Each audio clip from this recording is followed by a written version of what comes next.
Inflammation is something that we deal with in our entire lives. But as we're starting to age, just like everything else, our bodies change. And we can tend to hold on to, create more inflammation. I just got off a week of vacation. My bestie was out here and ate some things I normally don't eat, drank some things I normally don't drink. So, how do you reset yourself? So, what we will cover tonight is why does inflammation occur? What exactly is inflammation? What causes it? And how do we combat it? Inflammation is really your built in defense system. It's how your body fights off infections, heals cuts, wounds, and also removes damaged cells. But if it's switched on for too long, it can actually turn against you. There are two really different types of inflammation, acute and chronic. Acute is the short term, targeted, and healing type of inflammation. I mentioned already a cut or a wound. If you sprain your ankle, have some sort of physical injury, anytime you have a flu, redness or warmth that's around the cut, that's called acute inflammation. And it's what helps your body heal. It's when your immune system sends an SOS to start the healing. Once the healing's done, the inflammation basically turns itself off. Then you have chronic inflammation, which takes a long time to shut off or it never shuts off. And it's one of those things that is sometimes hard to detect. And it happens silently many times throughout your body.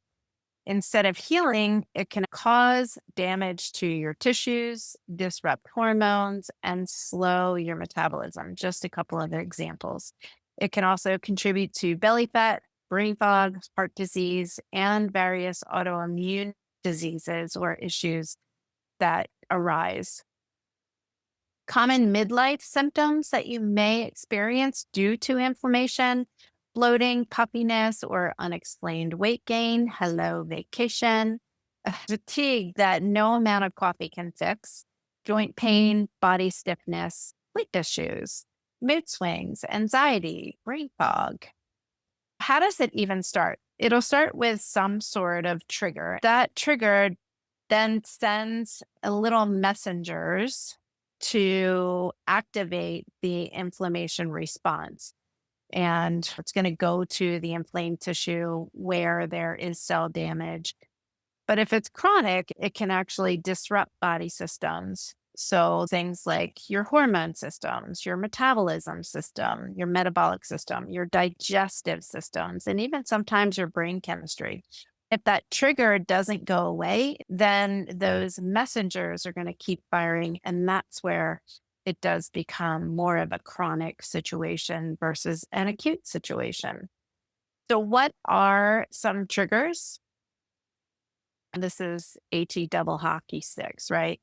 Hormonal changes in estrogen, particularly. Estrogen has a natural anti inflammatory effect, and that can impact our joints, our skin, our sleep, and all of those things impact our inflammation within the body. Some other things, blood sugar swings. So think about those sneaky processed carbs that we don't even necessarily, I'm not talking about like potato chips, although those are some of them, but some things that we might think are good for us.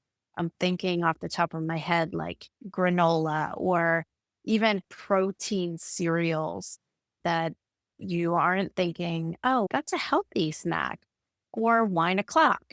So having the wine, especially if it's by itself around dinner time, these types of things can cause big blood sugar swings. And as we are getting older, we know that we may be more sensitive to insulin. There is a thing called insulin resistance, but there's also insulin sensitivity.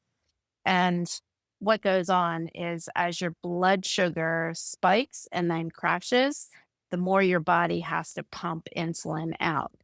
And if you've got chronically high insulin, that can lead to chronic low grade inflammation. So, one of the things that you can do is fix that sugar situation, right? Will decrease the cravings and the belly fat, and you'll actually notice an increase in your energy levels. When first start working with clients, within 3 to 4 weeks, they start feeling that shift. And that's because we're being a little more cautious about the foods they're eating, and we're also increasing protein. So that helps. Chronic stress definitely can lead to high levels of cortisol. We are the sandwich generation right now. Your 40s, your 50s, even your 60s sometimes, depending on how old your parents and your kids are. There's a lot going on. We can be empty nesters. We can be caring for both our kids and our parents, depending on where you fit. It can be a high time for change. Maybe divorce, maybe marital problems, maybe job changes, maybe empty nesting. Any life changes can impact the level of stress that we are experiencing and can also lead to higher levels of cortisol. And we know that elevated cortisol can drive up a thing called CRP. That's your C reactive protein. You can actually get tested for that. That is a protein that your liver makes, and it releases into your bloodstream when there is inflammation somewhere in the body. Sometimes it's a good thing, but again, when it's chronic, that's when, you know, it can become a problem. So, for an example, if you're waking up at 3 o'clock in the morning or you're feeling wired, tired all day, that means your cortisol is probably running the show. Gut health can be another inflammatory trigger. Woo! Talk about brain fog.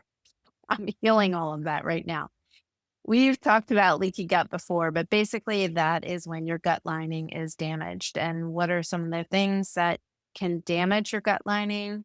Processed foods, a lot of them, high sugar, different medications, not just antibiotics, but other types of medications you might be taking. And again, stress can impact your gut. They say that your gut is really your second brain. A lot goes on in your brain that can impact your stomach. Many people might have something called colitis or IBS, and oftentimes that is exacerbated by chronic stress levels. Think about that as a potential trigger for even your leaky gut issues. So that's when undigested particles can seep into your bloodstream, and that can trigger an immune response, AKA inflammation. So, what can you watch for? Bloating, food sensitivities, brain fog, and fatigue. If you are wondering if you may have issues with your gut, a great thing to do is a minimum of 14 days of a food elimination and then reintroduce those foods and see what happens to your body and how your body responds. Another trigger is sleep. Sleep is where many good things happen. It's a time when your body is healing. Everything is resetting. If you're struggling with your sleep and you're not getting those full stages of sleep, which we really want, every sleep cycle lasts about 90 minutes. So if you know that you're not hitting that 90-minute mark, then you're always restarting that sleep cycle and you're probably not getting to the REM and the deep sleep time, which is where all your hormones reset, all the good things happen. Your systems are resetting during that time.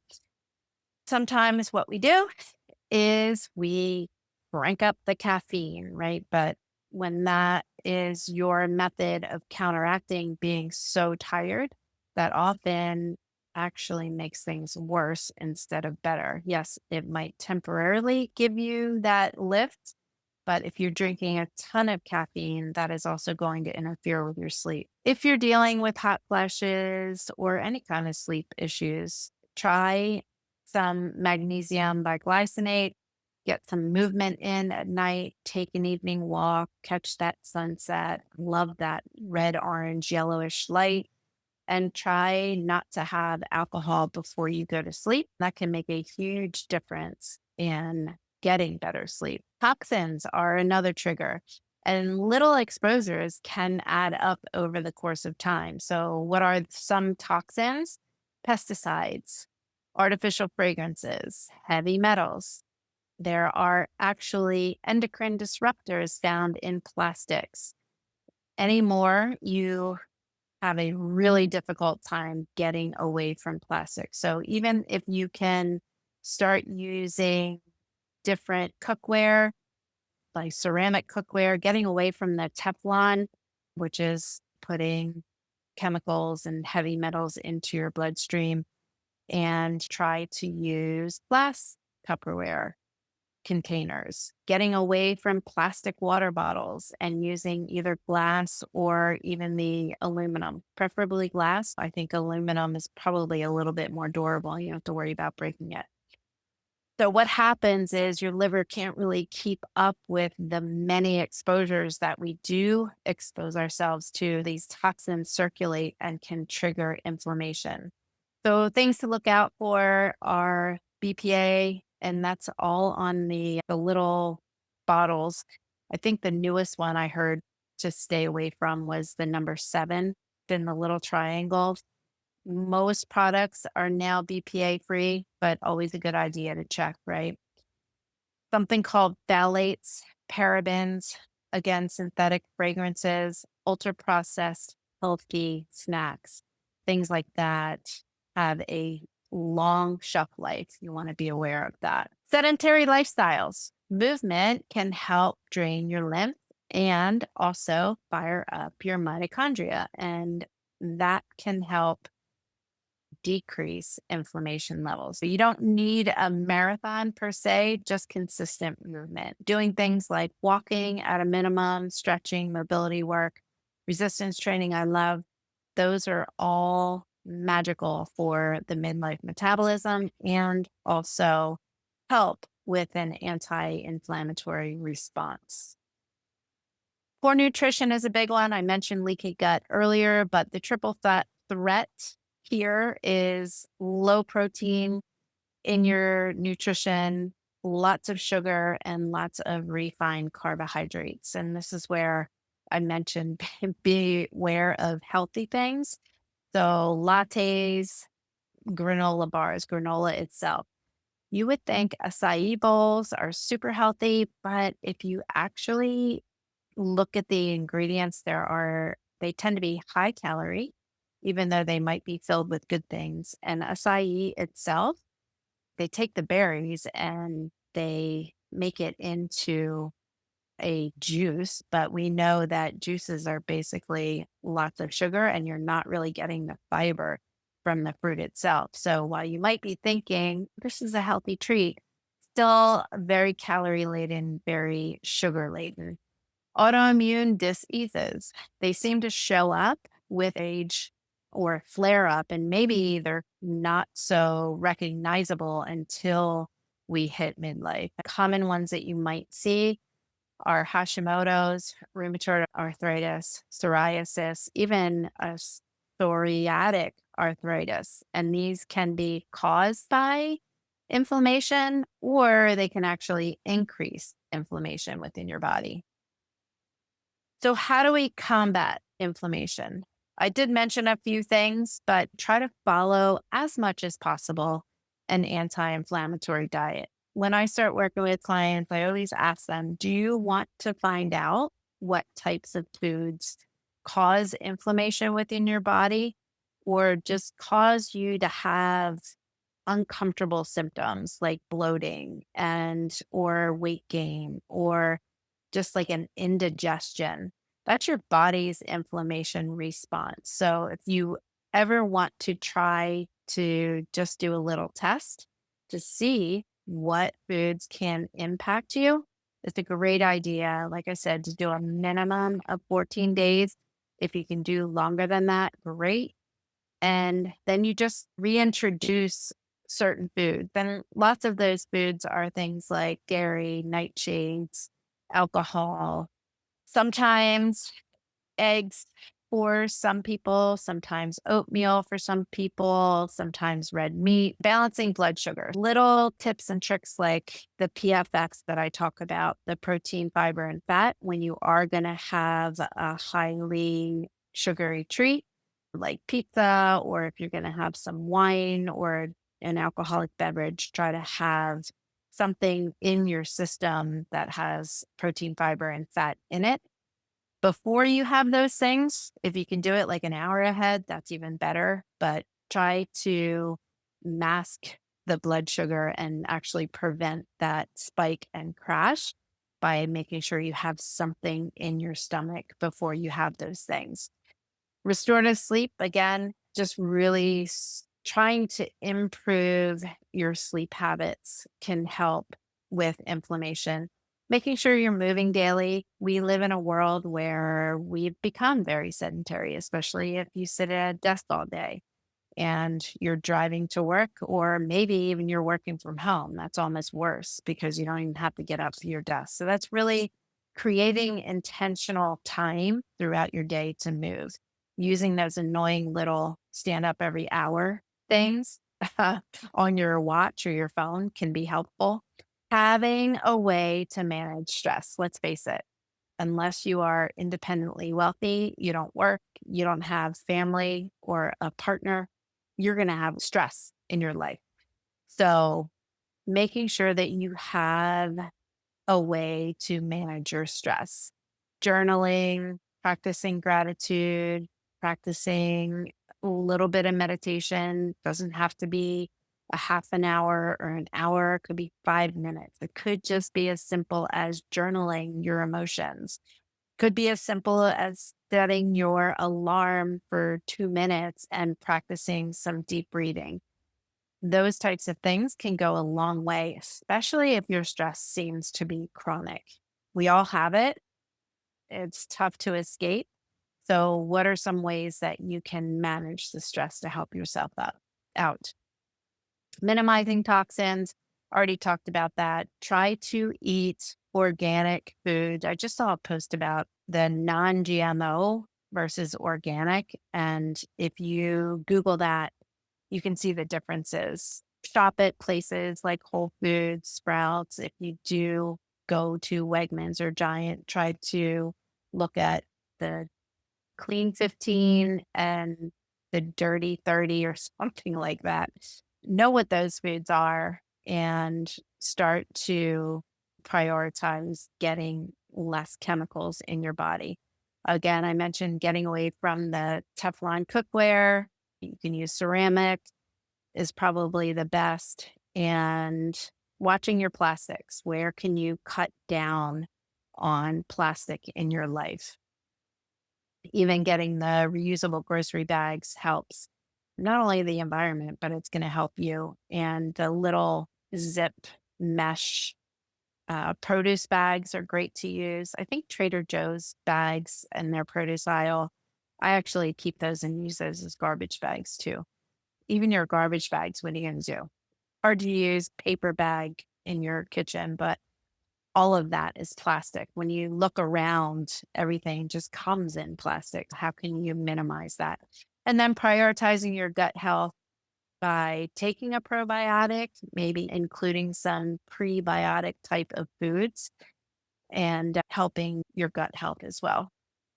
So, just to recap, inflammation is a good thing, but when the body is in constant defense mode, it actually can become the root of almost every chronic issue we see in midlife. And it's very hard to detect.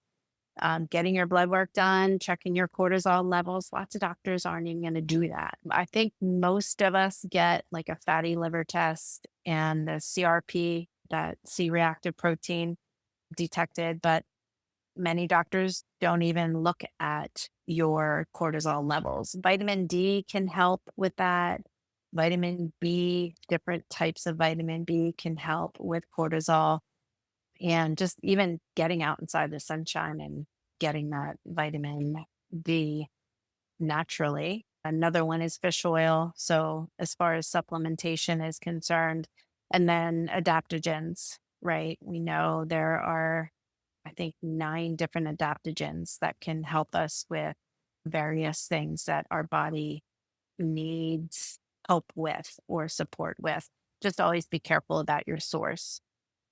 And I think that was pretty much it as far as questions. You guys go ahead and fire them at me. And then just throwing that out there, what is something that you could work on to fight against inflammation after hearing the presentation? Does anything come to mind? So I will open the floor to you guys. If you have any questions, go ahead and just take yourself off mute. I still have a lot of plastic containers that I use to Try. store food and Yes. leftovers, and Yep. it's I've gotten rid of some of them, but I have not done the whole switch to glass yet. Yeah. You know what? Go to Costco and actually, if you can get the ones, you know what? I think it's Prime Day right now. Maybe go Yeah, on and check Prime. Try yeah. to get the ones with the bamboo lids because I went out, I swapped everything out, and then I'm like, crap, the lids on these things are still plastic. Yeah, 'cause have friends that use the kind that, like, click, Uh, and they're still plastic, yes. yep. But what's good about them is you can stick them in the microwave. I've definitely gotten away from putting plastic in the microwave to reheat things. And actually, if you talk to somebody that is like a naturopath, they'd probably tell you to try not to use the microwave either, which is challenging. That's It's challenging. Yeah, it we're really is. definitely moving away from plastic. I would say I try not to put plastic much in the microwave, but that's something I need to be aware of. Yeah, dump it in a bowl and then just put And like a then put it paper in. towel Yeah. over top of it. Yeah. Other things that I've noticed is when I'm going to the grocery store, I have switched over, if I remember, to go in with my bags. I don't use the plastic bags. Out here in California, you have to pay for those things anyway. And then Yep. you're like accumulating massive amount. I really have switched over to using the reusable bags and the insulated ones for my cold stuff. And then the mesh bags for produce is great. Lots of times when you go to farmers market, they have at least the berries are not in plastic containers. And sometimes they're pre-bagging things. That's all going in plastic. So if you can avoid doing that and use those mesh bags, that's great. Trying to think of other things that are plastic. Even the plastic water bottles. It's really convenient to get the pre-made drinks. I'm thinking about my Fairlife protein milk though. That's in a plastic bottle. Oh, They used to bring our milk bottles in glass, right? yep. Gone are those days unless you're going and getting it from a farm. If Yeah. you go to a real butcher, they tend to use brown That wrap. brown paper. Yeah. Yeah, I Yep. think even if you go to the butcher counter, Oh, yeah. they They'll do won't it put that it in way. plastic. They'll put it in brown paper, but Y- everything pretty Everything much is plastic.